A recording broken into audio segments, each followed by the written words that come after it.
अस्सलाम स्टार्ट करते हैं यूरिया साइकिल। बेसिकली क्या होता है कि हमारे पास जो है बॉडी के अंदर NH3 अमोनिया जो है वो मुसलसल प्रोड्यूस हो रहा होता है due to the break down of the amino acids वगैरह। ठीक है, तो इस अमोनिया जो है वो बहुत टॉक्सिक होता है, इसको थोड़ी सी लेस टॉक्सिक फॉर्म में कन्वर्ट करके बॉडी से सिक्रीट कराया जाता है। उसके लिए जो है वो यूरिया साइकिल काम आता है। इस अमोनिया को कन्वर्ट कर दिया जाता है यूरिया में और यूरिया को किडनीज एक्सक्रीट कर देती हैं बॉडी से। In the form of urine जो है वो यूरिया चला जाता है।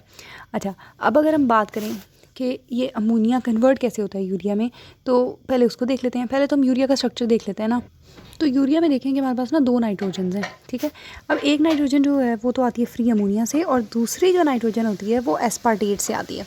ठीक है, और इसके अलावा जो हमारे पास ये कार्बन है और ऑक्सीजन है ये हमारे पास कार्बन डाइऑक्साइड वगैरह से आते हैं। सही है, अब आगे चलते हैं, देखते हैं कि यूरिया साइकिल चलता कैसे। अगर हम यूरिया साइकिल की बात करें तो पहले 2 रिएक्शंस जो होते हैं साइकिल के वो माइटोकॉन्ड्रियल मैट्रिक्स के अंदर होते हैं और बाकी सारे रिएक्शंस जो हैं वो साइटोसोल में होते हैं। तो जो माइटोकॉन्ड्रियल मैट्रिक्स में क्या चल रहा है पहले हम यहाँ से देखते हैं। ये जो यूरिया साइकिल है ना, यहाँ से शुरू हो रहा है। सही है, इसमें देखें कि हमारे पास जो है वो एक अमोनिया है, फ्री अमोनिया, एक हमारे पास कार्बन डाइऑक्साइड है और 2 ATP की मॉलिक्यूल्स हैं।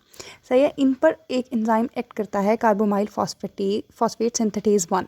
ठीक है, कार्बोमाइल फॉस्फेटेज सिंथेटेज 1 को बेसिकली क्या रेगुलेट कर रहा होता है, एक्टिवेट कर रहा होता है एन एसिटाइल ग्लूटामेट। ठीक है, ये इसका एक्टिवेटर है जो कि कार्बोमाइल फॉस्फेट सिंथेटेज 1 को एक्टिवेट करता है और वो जो है वो CO2 NH3 और 2 ATP को कन्वर्ट करा देता है इनटू कार्बोमाइल फॉस्फेट। ठीक है, कार्बोमाइल फॉस्फेट हमारे पास बन गया। ये कार्बोमाइल फॉस्फेट जाके माइटोकॉन्ड्रियल मैट्रिक्स के अंदर जो ऑर्निथिन पड़ा होता है ना उससे जाके रिएक्शन करता है। ठीक है, under the influence of ornithine transcarbamylase. ठीक है, ये एंजाइम है ऑर्निथिन ट्रांसकार्बोमाइलेज, इसके ज़ेरे साया कह लें कि रिएक्शन करता है ऑर्निथिन कार्बोमाइल फॉस्फेट के साथ और जो स्ट्रक्चर प्रोड्यूस होता है वो सिट्रोलिन होता है। ठीक है, अब ये देखें ये चीज़ जो है ये इनकॉर्पोरेट हो गई ऑर्निथिन के अंदर और जो एक इनऑर्गेनिक फॉस्फेट है वो रिलीज़ हो गया। तो बेसिकली इसमें हुआ क्या है, इसमें ये हुआ है कि जो कार्बोमाइल फॉस्फेट था वो ऐड हुआ है इनटू एल ऑर्निथिन। सही है, और हमारे पास जो स्ट्रक्चर प्रोड्यूस हुआ है वो है एल सिट्रोलिन। सही है, और एक इनऑर्गेनिक फॉस्फेट जो है उसको रिलीज़ कर दिया गया। अब ये जो सिट्रोलिन होता है इसको माइटोकॉन्ड्रियल मैट्रिक्स से बाहर साइटोसोल में भेज दिया जाता है और जो बाकी सारे रिएक्शंस होते हैं वो साइटोसोल के अंदर ही चलते हैं। ये सारे रिएक्शंस जो भी हैं ये इरिवर्सिबल हैं। ठीक है, और इसमें टोटल 3 ATP के मॉलिक्यूल्स यूज़ होते हैं। एक तो हमारे पास 2 यूज़ हो चुके हैं, अब एक और यूज़ होना है। अच्छा खैर, जब सिट्रोलिन आ जाता है इसके अंदर साइटोसोल के अंदर तो इसमें आप लोग देखें कि हमारे पास सिर्फ जो है वो एक नाइट्रोजन है। ठीक है, दूसरा नाइट्रोजन नहीं आया अभी तक यूरिया का। तो दूसरा नाइट्रोजन जो है वो आके ऐड होता है इन फ्रॉम द एस्पार्टेट। ठीक है, एस्पार्टेट और सिट्रोलिन जो है वो दोनों हाथ मिला लेते हैं और 2 नाइट्रोजन आ गए अब एक मॉलिक्यूल में और जो मॉलिक्यूल बना है उसे आर्जिनोसक्सिनेट कहते हैं। सही है, इस रिएक्शन में एक ATP यूज़ होता है। ठीक है, और जो एंजाइम एक्ट कर रहा होता है वो आर्जिनोसक्सिनेट बना है ना, तो आर्जिनोसक्सिनेट सिंथेटेज एंजाइम एक्ट कर रहा होता है। आर्जिनोसक्सिनेट के पास देखें कि दोनों नाइट्रोजन अब आ चुके हुए हैं। फिर ये देखें कि काफ़ी बड़ा सारा मॉलिक्यूल है तो इसको आर्जिनोसक्सिनेट लाइएज जो है वो इसको तोड़ देता है। सही है, और 2 स्ट्रक्चर्स प्रोड्यूस होते हैं, एक जो है वो हमारे पास फ्यूमारेट प्रोड्यूस होता है और दूसरा आर्जिनिन प्रोड्यूस होता है। और ये दोनों रिएक्शंस दोनों प्रोडक्ट्स ही जो है वो आके अपने अपने रिएक्शंस करते हैं। पहले हम यूरिया साइकिल को कंटिन्यू करते हैं फिर देखते हैं कि फ्यूमारेट का क्या काम है। अच्छा, अब ये जो आर्जिनिन है इस पर एक एंजाइम आके एक्ट करता है जिसको हम कहते हैं आर्जिनेज।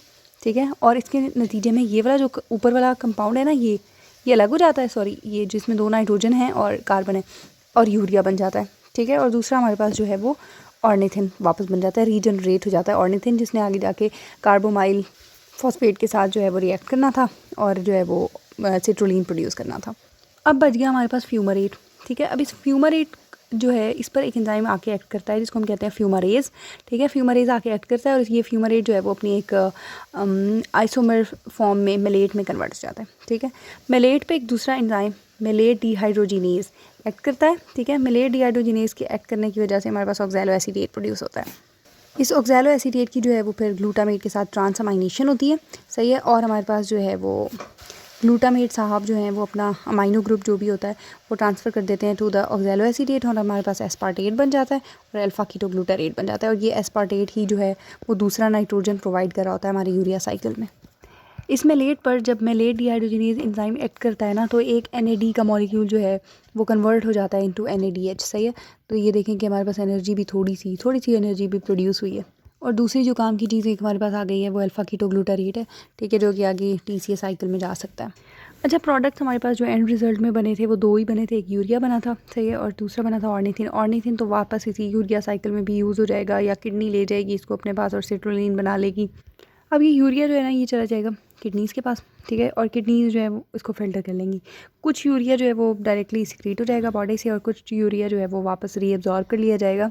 जब वो ब्लड से ट्रैवल कर रहा था तो इंटेस्टाइनल सेल्स जो हैं वो उसको एब्जॉर्ब कर लेंगे, सही है, और उसके अंदर जो बैक्टीरिया पड़े होते हैं इंटेस्टाइन के अंदर, उनके पास एंजाइम होता है यूरिएज, वो इसको क्या करते हैं, यूरिया को कन्वर्ट कर देते हैं इनटू वापस अमोनिया, ठीक है, और वापस जो है वो कार्बन डाइऑक्साइड में कन्वर्ट कर देते हैं, और ये जो अमोनिया है फिर ये फीसिस में जो है वो रिलीज़ हो जाता है, ठीक है।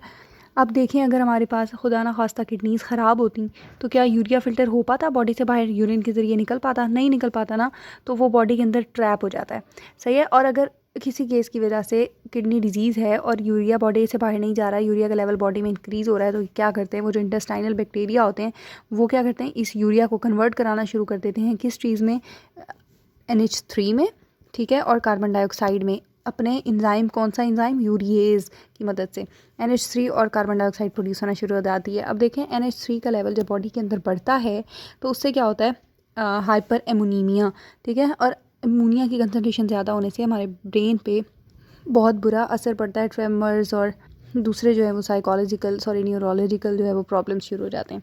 अच्छा, अब अगर फॉर एग्ज़ाम्पल हम जड़ से उस मुसीबत को ही ख़त्म कर दें, उन बैक्टीरिया को ही ख़त्म कर दें, ठीक है, तो अमोनिया का लेवल जो है वो थोड़ा कंट्रोल किया जा सकता है। तो इस तरह अगर किडनी डिजीज़ हो तो उसमें एंटीबायोटिक्स के ज़रिए से इनका लेवल कम कर दिया जाता है, इंटेस्टाइनल बैक्टीरिया का, जो कि अमोनिया प्रोड्यूस करें। अच्छा, खैर, जो ओवरऑल रिजल्ट बना यूरिया साइकिल का वो बेसिकली ये था कि एस्पार्टेट से एक नाइट्रोजन आई, दूसरी नाइट्रोजन अमोनिया से आई, सही है, कार्बन डाइऑक्साइड ने कंट्रीब्यूट किया, 3 ATP इस्तेमाल हुए और एक वाटर का मॉलिक्यूल इस्तेमाल हुआ जब यूरिया आर्जिनिन से बन रहा था, ठीक है। तो एज अ रिज़ल्ट हमारे पास क्या प्रोड्यूस हुआ, एक यूरिया प्रोड्यूस हुआ था, ठीक है। ऑर्निथिन तो वापस जो है वो एंड रिजल्ट में जो प्रोड्यूस हुआ था वो वापस यूज़ हो गया था साइकिल में, तो उसको हम नहीं गिनेंगे उसमें प्रोडक्ट्स में। एक हमारे पास यूरिया प्रोड्यूस हुआ, दूसरा फ्यूमरेट प्रोड्यूस हुआ, फ्यूमरेट को हमने मलेट में कन्वर्ट किया था, ठीक है। अब मलेट की मर्ज़ी थी कि वो TCA साइकिल में वापस चला जाता या आके जो है वो एस्पार्टेट प्रोड्यूस करता, सही है। अच्छा, उसके अलावा हमारे पास 2 ADP, एक AMP और 2 इनऑर्गेनिक फॉस्फेट और एक अब इसमें बॉन्ड्स, फॉस्फेट बॉन्ड्स कितने हुए, तो वो आप देखें ना कि 3 ATP थे, ठीक है। ATP का एक फॉस्फेट बॉन्ड टूटा, ठीक है, एक बॉन्ड टूटा है, तो क्या बना है, ADP, ठीक है। ADP बेसिकली कितने हैं हमारे पास, 2 है ना, तो इसको मल्टीप्लाई कराते हैं 2 से, ये हो गए 2 फॉस्फेट बॉन्ड्स, ठीक है। दूसरा ATP था, उस तीसरा लास्ट वन, ठीक है, इसको हमने पहले इसका एक बॉन्ड तोड़ा और इसको ADP में कन्वर्ट कर दिया, फिर इसका एक और बॉन्ड तोड़ा, एक बॉन्ड यहाँ टूट गया अब, सही है, और दूसरा बॉन्ड अब हम फिर से तोड़ रहे हैं और इसको कन्वर्ट कर रहे हैं AMP में, और एक और बॉन्ड फॉस्फेट बॉन्ड टूटा है। तो इस तरह से हमारे पास टोटल 4 बॉन्ड्स टूटते हैं, ठीक है। 4 फॉस्फेट बॉन्ड्स का यूजेज होता है इस सिंथेसिस ऑफ यूरिया में।